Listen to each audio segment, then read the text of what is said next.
오늘 말씀은 우리가 잘 아는 오병이어의 그러한 말씀입니다. 오병이어의 말씀이 특별한 것이 우리가 예수님께서 행하신 그러한 이적을 많이 봅니다. 사복음서를 보게 되면 사복음서를 많이 보면 이적이 많이 나오는데 이 이적 가운데에서 공통적인 그러한 이적들이 굉장히 많습니다. 그런데 이 공통적으로 행하시는 그러한 이적과 기적 가운데에 유일하게 사복음서 전체에 다 나오고 있는 그러한 이적은 이 오병이어가 유일합니다.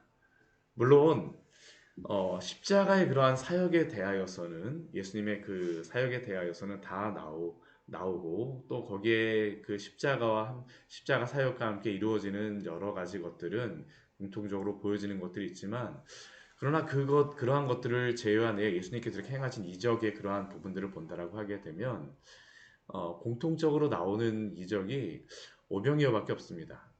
제가 신학교를 준비하면서 오병이어밖에 없다라고 그래갖고 야, 이게 그럴 수가 있나 그래갖고 이거 한번 다 대조해 보면서 막 그렇게 보았었는데요. 진짜 오병이어밖에 없습니다. 공통적으로 나오는 그러한 이적의 말씀은 왜 이 사복음서 전체에 이 오병이어를 기록해 놓았을까요? 떡이라고 하는 그러한 문제는 우리 인생에게 뗄래야 뗄 수 없는 문제이기 때문입니다. 근데 우리가 가장 큰 시험에 빠지는 이유도 보게 되면 대부분 다 떡 때문에 빠집니다. 이거를 말하실 수밖에 없어요. 교회도 시험에 드는 이유 중에 가장 큰 것이 무엇일까요?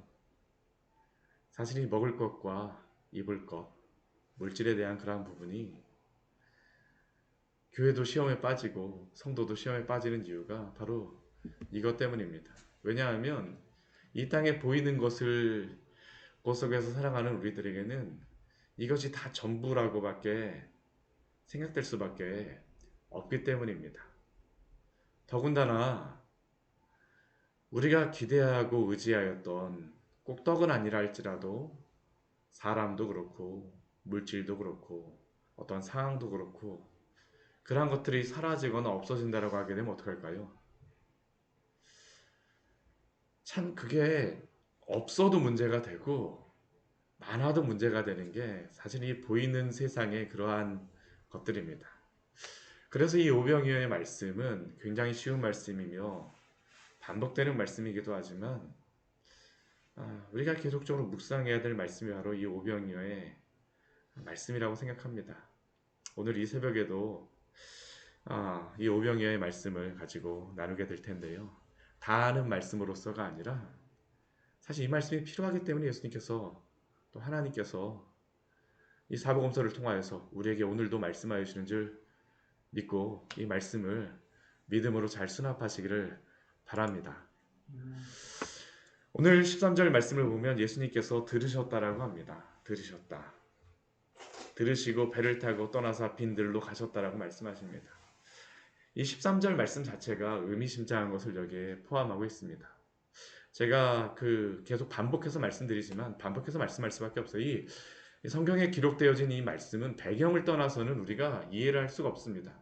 이해는 다 하고 있어도 이 의미를 우리가 분명히 알지 않게 되면 이게 왜 이 말씀이 여기에 나오고 왜 이렇게 되어지는가를 우리가 알 수가 없어요. 예수께서 무엇을 들으셨습니까? 세례 요한이 죽으셨다라는 것을 들으신 것입니다. 세례 요한이 죽으셨다라는 것을 들으셨다. 그럼 세례 요한이 죽으셨다라는 것을 들으시게 되면 어떤 일이 발생하게 될까요? 이 박해라고 하는 것은 그냥 그 사람에게만 일어나는 게 아닙니다. 지금 현재 이스라엘에서 가장 사람들의 이목을 끌었던 두 사람이 있습니다. 첫 번째 사람은 누구였을까요? 세례 요한이었습니다. 두 번째 사람은 누구겠습니까? 예수님입니다. 이 사역이 이렇게 많이 세례 요한의 사역과 예수님의 사역이 이렇게 많이 차이가 나지 않습니다. 그런데 세례 요한이 그러한 행하였던 그러한 사역 때문에 세례 요한은 박해를 받아서 죽음을 받았습니다. 이게 참 아이러니하죠. 어제도 말씀드렸지만 복음을 전하게 되면 말씀을 전하게 되면 사람들이 그 말씀을 참 받아들이고 좋아하면 좋겠는데 사실 그렇지 못합니다. 왜냐하면 그 말씀은 찌르는 능력이 있기 때문입니다. 우리의 죄된 심령을 잘라내고 죄를 지적하게 되면 이게 우리의 심령을 찔러서 반응이 두 가지입니다.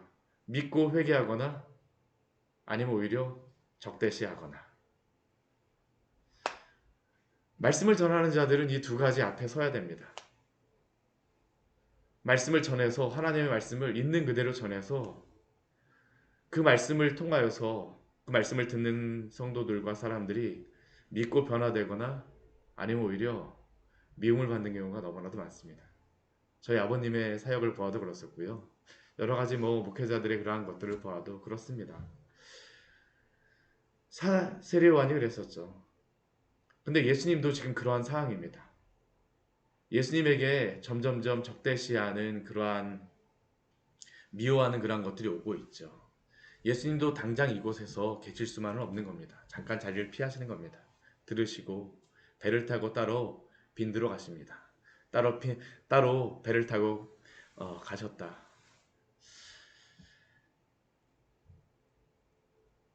그런데 단순히 예수님은 피하시는 것만은 아닙니다. 예수님이 빈들러 가시는 이유는 무엇일까요?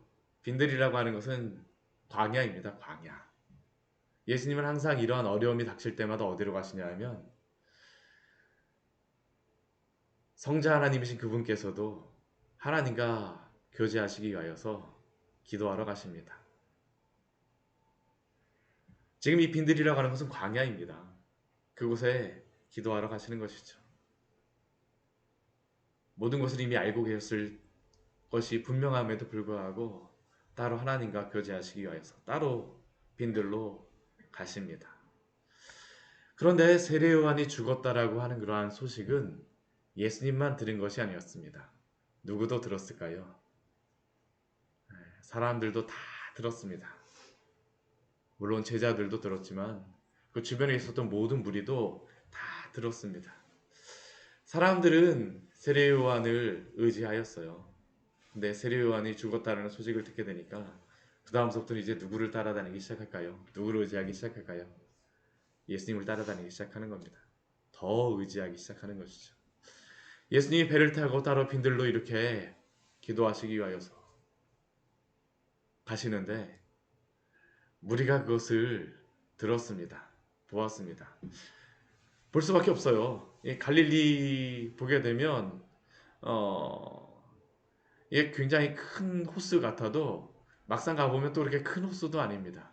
산에 조금만 언덕에 올라가서 보게 되면 무엇 하는지 다 보이는 게 바로 이 갈릴리 호수입니다. 예수님이 배를 타고 하시는데 사람들은 배에 타신 분이 예수님인지 잘 몰랐겠죠. 여러 배들이 있었으니까.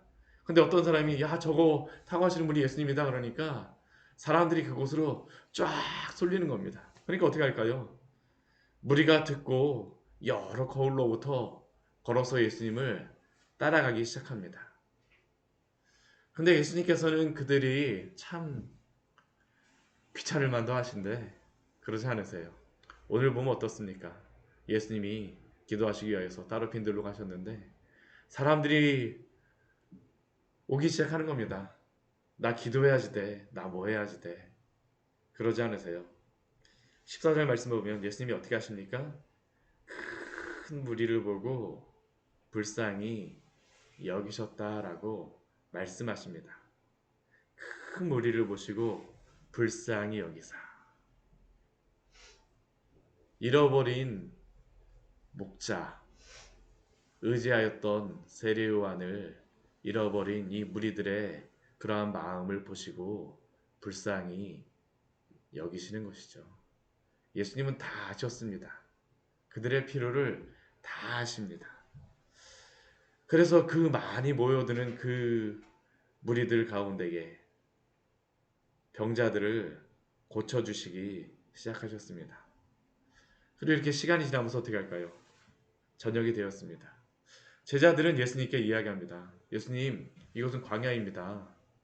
이곳은 먹을 것도 없어요.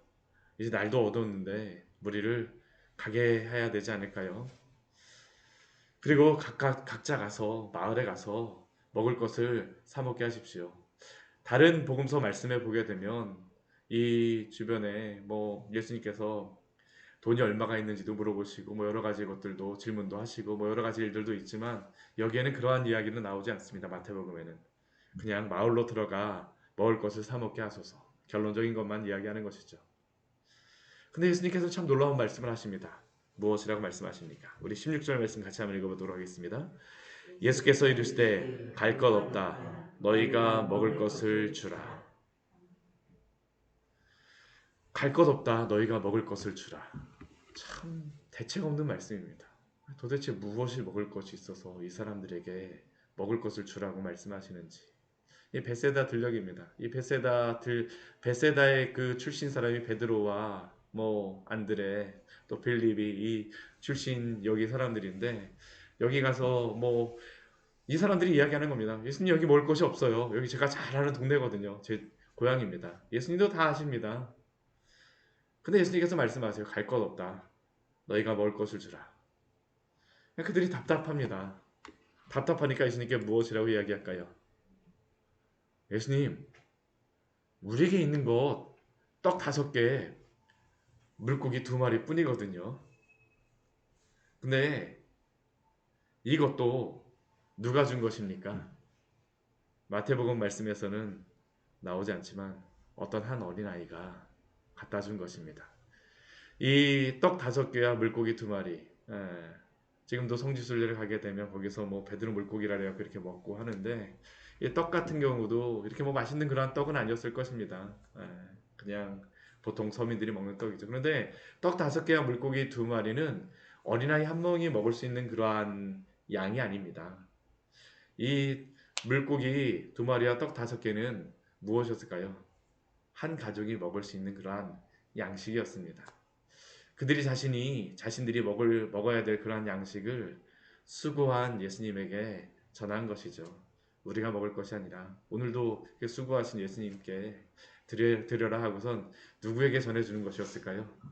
조그만 아이한테 전해준 것이죠. 예수님 이거 드세요. 제자들이 이야기하는 겁니다. 예수님 우리한테 이거밖에 없거든요. 아까 아이가 가져온 이거 예수님도 보시지 않으셨어요? 이거밖에 저희들 없어요. 제자들하고 예수님하고 먹기에도 부족한 양입니다. 근데 예수님께서 무엇이라고 말씀하실까요? 18절 말씀 같이 한번 읽겠습니다. 이르시되 그것을 내게 가져오라 하시고. 아멘. 예수님께서는 그것을 내게로 가져오라고 말씀하십니다. 사실 떡이란 것은 무엇이겠습니까? 누구도 먹지 않으면 살 수 없는 것이 바로 떡입니다. 목사라고 해서 먹지 않고 살겠습니까? 저도 그 코로나 기간 동안 또 어떻게 보내셨어요? 말씀하시는데 정말 하나님 은혜로다 보냈습니다. 근데 제가 코로나 기간 동안 했던 게 있습니다. 그게 뭐였었냐 하면 뭐 따로 말씀은 안 드렸었지만 그 코로나 기간 동안 처음에 몇 개월만 아침 금식을 해야 되겠다 그랬었는데 코로나 기간 동안 거의 제가 금식을 아침에 계속 했습니다. 지금도 한 끼를 거의 먹지를 않아요. 그러다 보니까 하나님이 먹이시고 입히신다라는 거를 의지할 수밖에 없었기 때문입니다. 하나님이 먹이시고 입히시는구나. 뭐 저 한 끼를 굶었지만 그런데 그렇다 해서 나머지 2끼를 안 먹겠습니까? 먹어야 됩니다. 안 먹고 살 수 있는 사람이 없어요. 근데 기억하십시오. 우리가 먹고 입는 그러한 모든 문제도 우리 주님께 맡겨야 된다라는 것입니다. 오늘 예수님께서 그것을 말씀하시죠. 그것을 내게로 가져오라. 우리 마태복음 11장 말씀에서 앞에 말씀에서 수고하고 무거운 짐진 자들아. 그 다음 무엇이라고 말씀하십니까? 다 내게로 오라. 수고하고 무거운 짐은 우리 주님께 가져와야 합니다. 떡의 문제도 우리가 가지고 있는 그러한 고민의 문제도 우리의 자녀의 문제도 우리가 지금 현재 당면하고 있는 모든 문제도 우리 주님께 가져오십시오. 예수님께서 말씀하시는 것은 내게로 가져오라고 말씀하세요. 왜 그렇습니까? 바로 예수님이 생명의 떡이시기 때문입니다. 우리는 당장 먹을 것과 입을 것이 없으면